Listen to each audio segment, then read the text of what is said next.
Assalamualaikum warahmatullahi wabarakatuh. Apa kabar semuanya? Oke. Dalam 5 tahun terakhir, pemerintah Indonesia menggelontorkan dana sebesar 187 triliun untuk bisa memberdayakan desa, disebut dengan dana desa. Dan dari segitu banyak dana yang dikeluarkan, penggunaannya sangat beragam. Ada dana yang digunakan untuk bangun jembatan, bangun irigasi, buat posyandu, membuat jalan, membuat pasar, MCK, drainase, sampai kepada air bersih. Sebuah program yang masif, yang ambisius dan mulia. Namun kemudian ada pertanyaan yang muncul dari angka-angka ini. Pertanyaannya adalah, seberapa efektif sih sebenarnya sekian banyak dana desa yang sudah digelontorkan itu? Seberapa dana itu benar-benar sampai kepada orang-orang yang memang membutuhkannya? Dan bagaimana dana itu benar-benar digunakan sesuai dengan yang diharapkan? Nah, kadang-kadang pertanyaan-pertanyaan itu susah banget untuk bisa dijawab. Kenapa? Karena kalau kita lihat bagaimana prosesnya itu sangat-sangat kompleks. Sehingga wajar akhir-akhir ini muncul berita, muncul wacana yang mempertanyakan penggunaan dan alokasi dana tersebut. Ya, bahkan muncul beberapa berita mengatakan bahkan Kemendes sendiri mengakui ada aja dana yang bocor di sana sini dan lain sebagainya. Apa sih sebenarnya yang melatar belakangi kekhawatiran masyarakat dan juga media terkait dengan penggelontoran dana desa ini? Kalau misal kita lihat bagaimana proses dana desa itu bergulir, teman-teman bisa lihat di sisi sebelah kiri ini, untuk persiapannya saja butuh 5 tahapan. Untuk penyalurannya butuh 8 tahapan. Dan untuk pelaporannya ada 5 tahapan. Dari gambar ini aja satu kata cukup untuk menyimpulkan, yaitu kompleks. Dan kita tahu semakin kompleks sebuah proses, semakin besar ruang penyimpangan dari proses itu. Sehingga wajar kalau kemudian orang curiga, khawatir. Ya, bahkan sudah disinyalir ada 5 titik celah rawan korupsi dari dana desa. Mulai dari perencanaannya, pelaksanaannya, pertanggungjawabannya, monitoring, evaluasi, sampai pada pengadaan barangnya. Dan kekhawatiran masyarakat itu juga beralasan. Kenapa? Karena kalau kita lihat data dari OECD, mereka mengumpulkan data di mana pemerintah di berbagai negara menggelontorkan dana untuk pembangunan masyarakat desanya, ternyata 20-25%-nya itu hilang dananya. Siluman, nggak jelas larinya kemana. Dan ini real data dari OECD. Ya, bahwa mungkin nggak semuanya itu sebenarnya dikorupsi, ya mungkin ada inefisiensi dan sebagainya, tapi tetap aja kan, dana yang sebesar itu seharusnya bisa dipakai untuk kesejahteraan masyarakat, tapi hilang. Balik lagi ke pertanyaan, kenapa sih? Kenapa kok semua itu bisa terjadi? Korupsi, kehilangan uang yang banyak dari dana yang digelontorkan. Ada 3 hal yang menurut saya itu menjadi pemicu terhadap bocornya dana tadi. Ataupun kalau nggak bocor, penggunaannya mungkin yang nggak tepat sasaran. Yang pertama adalah banyaknya perantara atau intermediaries. Teman-teman lihat dalam gambar tadi, untuk supaya dana itu keluar sampai ke tangan orang-orang di desa, prosesnya panjang banget, banyak banget pihak yang terlibat. Dan semakin panjang prosesnya, semakin banyak pihak yang terlibat, semakin besar ruang-ruang permainan di situ. Itu yang pertama. Yang kedua adalah kurangnya transparansi. Mereka semuanya bilang bahwa enggak kok, ini benar kejadian kok, ini ada catatannya, ada borang-borangnya, ini loh buktinya. Tapi kita nggak benar-benar tahu sebenarnya apakah yang tertulis di situ, tertera di situ memang mewakili apa yang sesungguhnya terjadi. Dan kita percaya aja sama orangnya, percaya aja sama dokumennya, walaupun sebenarnya kita nggak yakin. Dan yang ketiga adalah semua data tadi mudah banget dimainkan, mudah dimanipulasi. Bahkan data digital pun itu mudah sekali dihack, dimainkan, diubah sesuai membutuhkan, sesuai dengan kebutuhan dan juga kepentingan dari si hacker tadi. Maka dari sini kita berangan-angan, berandai-andai, seandainya gitu ya, ada sebuah teknologi yang keren, yang canggih, yang itu bisa membuat negara ini ketika dia ingin menyalurkan dananya itu nggak perlu melewati begitu banyak perantara. Langsung aja, peer to peer, direct. Pemerintah keluarin dana langsung ke tangan orang-orang desa yang memang menjadi sasaran dari dana desa itu. Dengan nggak adanya perantara, maka peluang kebocoran itu menjadi hilang kan otomatis. Seandainya ada sebuah teknologi yang bisa memastikan transparansi itu benar-benar kelihatan. Apa yang terjadi di lapangan itu datanya benar-benar ada, semua orang bisa ngelihat dan bisa di-trace, bisa di-track apa yang terjadi di setiap tahapan. Dan keren banget seandainya semua data yang tadi sudah terkumpul secara transparan dan akurat tadi itu benar-benar tidak bisa diubah, gak bisa dimanipulasi, gak bisa dihack oleh siapapun. Sehingga ketika nanti katakanlah Badan Pemeriksa Keuangan ingin mengaudit, katakanlah dia cukup menggunakan ini sebagai the only source of truth. Nggak perlu lihat data yang lain dan dalam waktu sangat singkat mereka bisa mengatakan ini udah sesuai, ini tidak sesuai. Kan keren banget kan ya. Kabar gembiranya teknologi itu sudah ada. Teknologi itu bernama blockchain. Blockchain adalah sebuah teknologi digital terkini yang memiliki dua komponen. Komponen pertama adalah decentralized ledger atau sebuah metode pencatatan data digital yang itu disimpan di tempat yang banyak, beragam, tersebar. Dan kita nggak tahu data itu disimpan di mana saja. Sehingga kalau ada orang ingin ngubah datanya, dia bingung, dia mau nyarinya kemana. Dan kalaupun salah satu data itu berhasil dihack, data yang lain tetap ada dan sistem akan melawan secara otomatis dan mengembalikan data itu seperti semula. Komponen yang kedua adalah kriptografi, di mana teknologi ini memiliki kemampuan enkripsi yang sangat canggih sehingga setiap orang yang ada di dalam proses itu punya kunci sendiri-sendiri. Dan hanya orang yang punya kunci itulah yang akan mendapatkan dananya. Dan orang yang nggak punya kuncinya nggak akan bisa memanfaatkan dana tersebut. Sehingga prosesnya bukan hanya cepat, tapi sangat-sangat aman. Nah sekarang kita lihat bagaimana blockchain bisa kita manfaatkan untuk penyaluran dana desa. Masih menggunakan gambar yang sama, cuman yang tengah ini saya ubah. Dengan menggunakan blockchain nggak perlu lagi semua proses dan perantara yang segitu banyak. Cukup begitu udah diputuskan di sini bahwa oke, dana sekian digulirkan untuk desa ini untuk memanfaatkan ini. Langsung dia masukkan ke dalam sistem di blockchain dan otomatis pemerintah menyalurkan dananya langsung kepada orang yang punya kunci tadi. Dan ini nggak mungkin bisa dihack. Dan setelah sampai ke sini, pakai kuncinya, dana itu dibuka, pemanfaatannya pun itu dikontrol oleh blockchain. Sehingga si orang desa ini hanya bisa menggunakan untuk yang sesuai dengan peruntukannya. Entah bangun jembatan, bangun MCK. Dan ketika ingin digunakan untuk hal yang lain yang di luar peruntukannya, otomatis sistemnya akan ngunci, nggak bisa uang itu keluar. Dan begitu semuanya sudah tersalurkan, sudah jadi MCK-nya, sudah jadi jembatannya, pelaporannya pun otomatis langsung ke sini. So kita bisa bayangkan betapa cepatnya prosesnya, tidak ada friksi dan tidak ada kebocoran di sini. Inilah yang disebut dengan peer to peer. Langsung dana itu dikirim dari satu pihak ke pihak yang lain tanpa perantara. Tapi kemudian gitulah, ya namanya pemerintah itu kan ya kalau nggak ada birokrasi bukan pemerintah namanya. Ya berarti ya harus adalah semua ini. Kan kita banyak pihak loh yang harus kita puaskan. Bisa nggak blockchain mengatasi ini? Oke bisa. Katakanlah kita nggak ingin memotong birokrasinya. Nggak apa-apa, ikutin aja birokrasi yang sama. Cuman bedanya kita implement teknologi blockchain di sini untuk bisa kita lakukan tracking dan verifikasi di setiap prosesnya. Begitu masuk ke satu proses tertentu, blockchain akan memverifikasi sebentar. Apakah memang ini udah sesuai dengan peruntukannya? Apakah orang yang memang harusnya melakukan pengecekan, pengurutan, itu sudah melakukan semua pekerjaan dengan baik?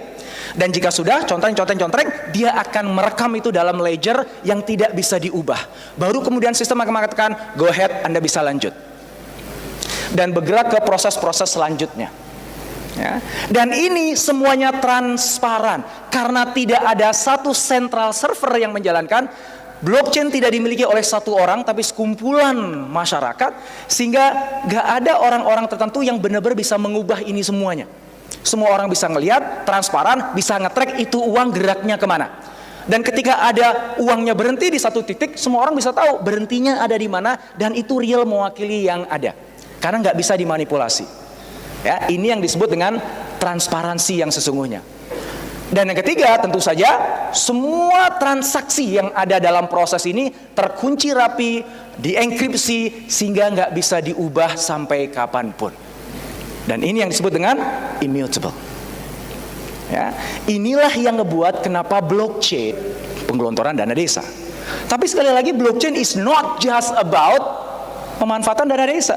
Ini bisa dipakai untuk banyak hal yang terkait dengan aktivitas sosial teman-teman semua yang ada di sini. Yuk kita lihat yuk, apa aja sih use cases, aplikasi dari program-program sosial teman-teman semua yang ada di sini.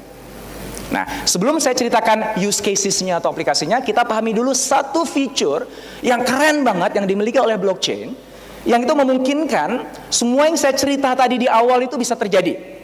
Fitur itu namanya adalah smart contract. Smart contract ini adalah sebuah kode pemrograman yang bisa memverifikasi sebuah kontrak kerjasama dari berbagai pihak. Kemudian dia otomatis mengeksekusi semua kesepakatan itu tanpa salah, secara otomatis, bahkan tanpa intervensi manusia. Begitu smart contract sudah diimplement, maka dia bekerja otomatis dan nggak bisa diubah, nggak bisa dihentikan. Ngikut dengan kontrak yang sudah disepakati di awal. Nah, gimana use cases-nya? Gimana aplikasinya? Yuk kita lihat. Sebagian teman-teman di sini adalah pengusaha. Sahabat saya Mas Fauzi Ramanto adalah salah satu ketua dari Tangan di Atas, komunitas pengusaha terbesar di Indonesia. Dan kita tahu salah satu kendala atau tantangan dari pengusaha adalah permodalan. Katakanlah nih ada orang di tengah sini adalah pengusaha yang brilian, dia punya ide bisnis yang bagus, dia yakin ini akan untung, tapi dia nggak punya modal. Kemudian ngomong sama teman-temannya, hey guys, gue butuh duit nih, gue butuh kurang lebih 1 miliar deh. Ada nggak yang mau nyumbang ke gue? Bukan nyumbang, investasi ke gue. Nanti kalau misalnya gue nih bisnisnya maju, untung lo dapat bagian sesuai dengan sumbangan lo, sesuai dengan investasi lo. Nah, kalau dalam dunia yang sekarang kita butuh banyak pihak. Kita butuh bank untuk bisa melakukan transfernya, kita butuh lawyer untuk memastikan legalnya berjalan dengan baik. Ya, kita butuh orang-orang untuk memverifikasi bener nggak dananya udah ditransfer, sesuai nggak dengan yang memang jadi porsi bagiannya dia. Itu semua bisa dihilangkan hanya dengan mengimplementasikan smart contract. Jadi si pengusaha ini cukup menulis kode pemrograman yang menspesifikasi setiap ada orang yang mengirimkan dananya ke saya di wallet saya ini, dia nanti akan mendapatkan imbal hasil sesuai dengan proporsi dari modal yang berhasil dikumpulkan. Dan secara otomatis nggak perlu pakai lawyer yang mengenforce kesepakatan itu, nggak perlu ada pihak bank.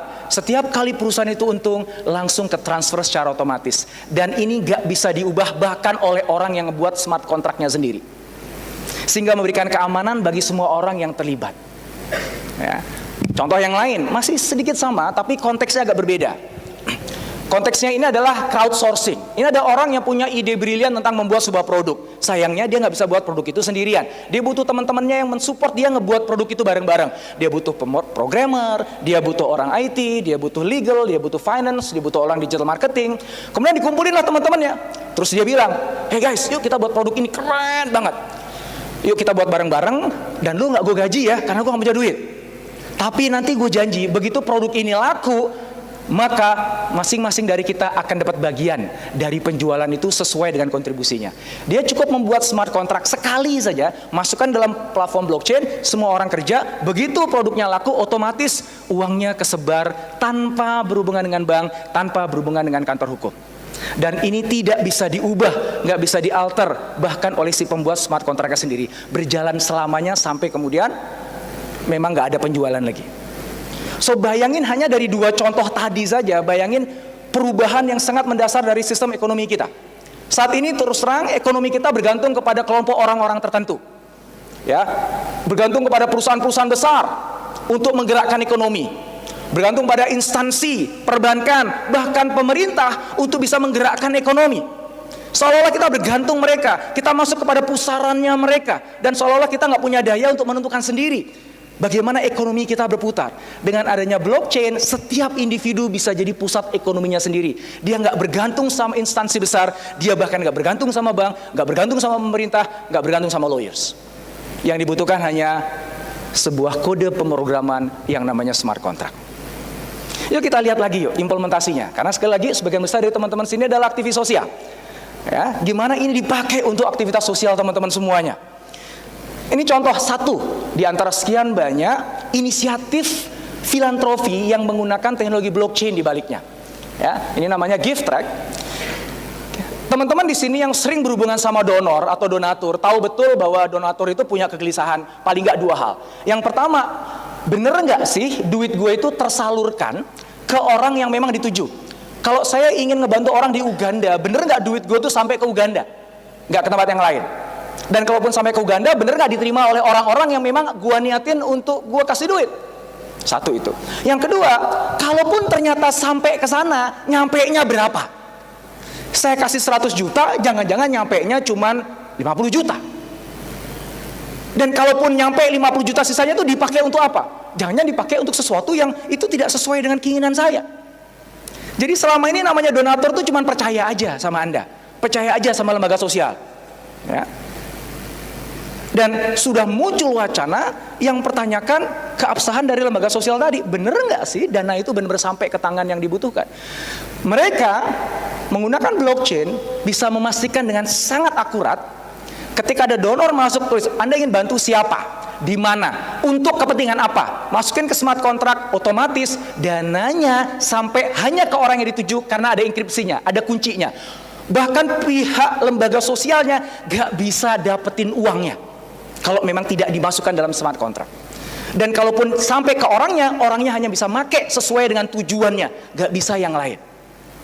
Sehingga donor tuh tenang, saya ngasih 100 juta, saya bisa lihat secara transparan. Saya bisa track 100 juta saya itu jalan kemana, lewat mana dulu, di sini kepake untuk apa, sampai ke tangan orang itu pakai untuk apa. Ini akan mengubah bagaimana kita melakukan fundraising dan juga philanthropy activity. Ini menarik, terkait dengan hunger, tentang kelaparan di muka bumi ini. Ini ada satu startup, Gooder namanya, yang punya filosofinya sederhana. Dan itu menarik. Yang namanya kelaparan di dunia ini, itu sebenarnya bukan masalah kekurangan makanan, tapi masalah logistik aja. Maksudnya apa? Di satu belahan dunia, banyak orang yang buang-buang sisa makanan, betul apa enggak? Bahkan kemarin saya haji tahun lalu itu aja sedih saya. Ngeliat apa? Nggak di hotel, nggak di tenda Mina, makanan tuh berlimpah masuk ke tempat sampah dan itu bertumpuk. Buah-buahan yang masih enak, makanan masih banyak, sampai sedih. Masya Allah, ini itu diimpi-impikan oleh sebagian orang di belahan muka bumi yang lain. Bayangkan di Indonesia berapa banyak hotel, berapa banyak restoran, berapa banyak rumah tangga yang makanannya nggak habis terpaksa dibuang. Padahal sebenarnya itu masih bisa dipakai. Jadi masalah kelaparan dunia itu bukan masalah kekurangan makan, bukan, tapi masalah logistik. Nggak disebar itu makanan. Mereka berpikir kalau seandainya semua makanan sisa itu disebarkan dan dikirimkan ke orang yang membutuhkan, selesai. Dan mereka menggunakan blockchain untuk bisa melakukan itu. Dari ngumpulin donasinya sampai men-track prosesnya, saya memastikan benar-benar orang itu makan. Luar biasa. Kita lihat use cases yang lain. Ini Bangku. Dia aspek yang digarap adalah aspek finansial. Banyak banget orang-orang di muka bumi ini yang nggak punya akses ke perbankan, nggak punya akses finansial. Macam-macam alasannya. Salah satunya misalnya dia nggak punya identitas, nggak punya KTP, jadi nggak bisa buka rekening bank. Ya. Atau identitas yang lain dia nggak lulus verifikasi, masih macam-macam lah. Termasuk yang seringkali kesulitan untuk mendapatkan akses finansial adalah refugee. Refugee itu adalah apa?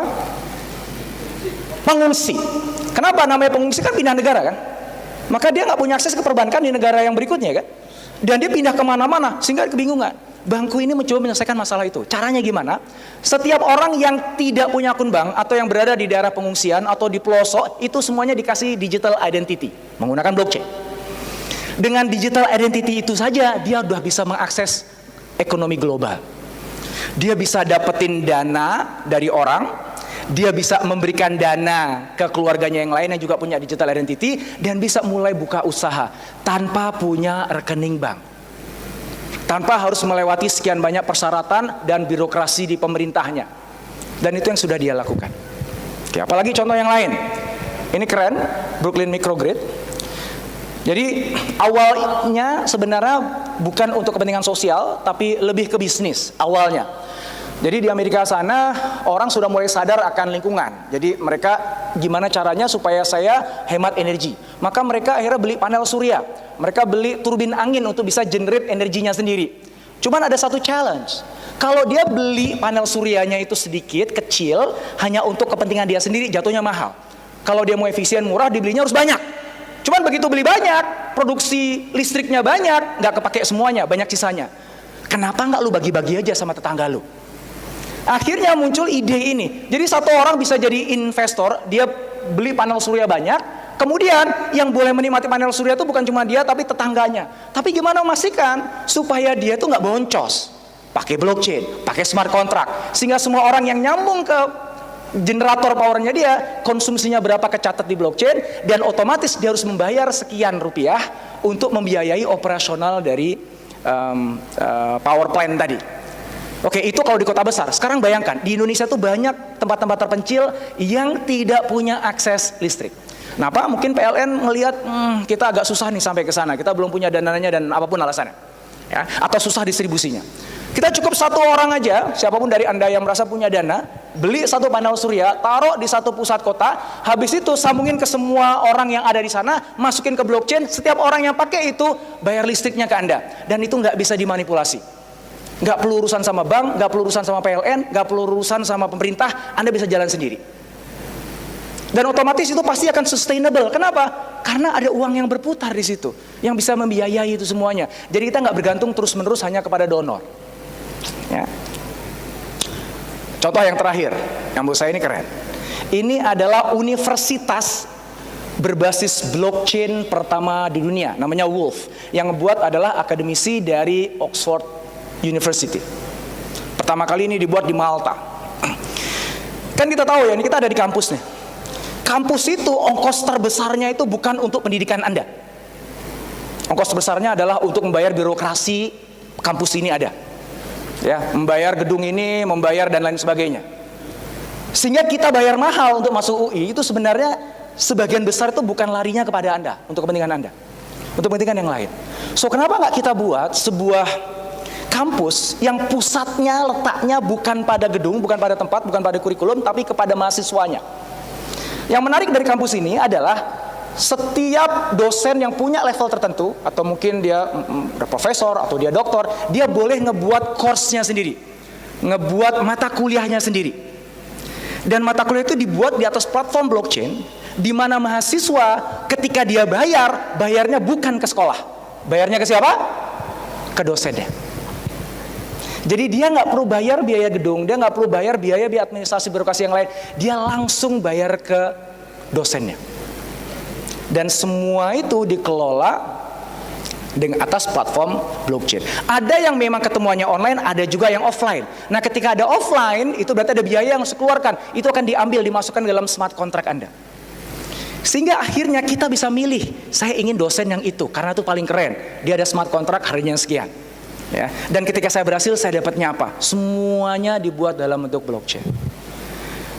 Setelah mempelajari ini beberapa bulan terakhir ini, saya, Mas Farid, Mas Jamil, kita langsung nafsu gitu. Ini tuh keren banget teknologinya. Blockchain ini bisa ngubah dunia. Ini akan menggantikan fundamen ekonomi yang ada, fundamen tataran sosial yang ada, menjadi completely sesuatu yang baru. Dan karena itulah kita percaya ini bisa menjadi salah satu tools yang kita bisa gunakan untuk mengukir keberhasilan orang-orang yang ada di Indonesia, para pemimpin dan juga komunitasnya. Maka sejak beberapa bulan yang lalu kami menyepakati investasi para founder dari Kubik ini untuk membangun platform blockchain kita sendiri, sehingga akan menjadi platform blockchain pertama yang asli buatan Indonesia. Dan mohon doa dan dukungan dari teman-teman semuanya. Insya Allah Ramadan tahun depan 2020 kita akan launch ini, sehingga setiap dari Anda, setiap organisasi, setiap komunitas akan bisa memanfaatkan platform ini, menciptakan smart contract Anda sendiri, dan menciptakan ekonomi Anda sendiri yang berpusat pada Anda, tidak bergantung pada bank, tidak bergantung pada pemerintah, tidak bergantung pada perusahaan-perusahaan besar. Saatnya Indonesia mandiri, tidak bergantung pada orang besar, tapi bergantung di atas kaki Anda sendiri. Mohon doanya. Makasih. Assalamualaikum warahmatullahi wabarakatuh. Waalaikumsalam.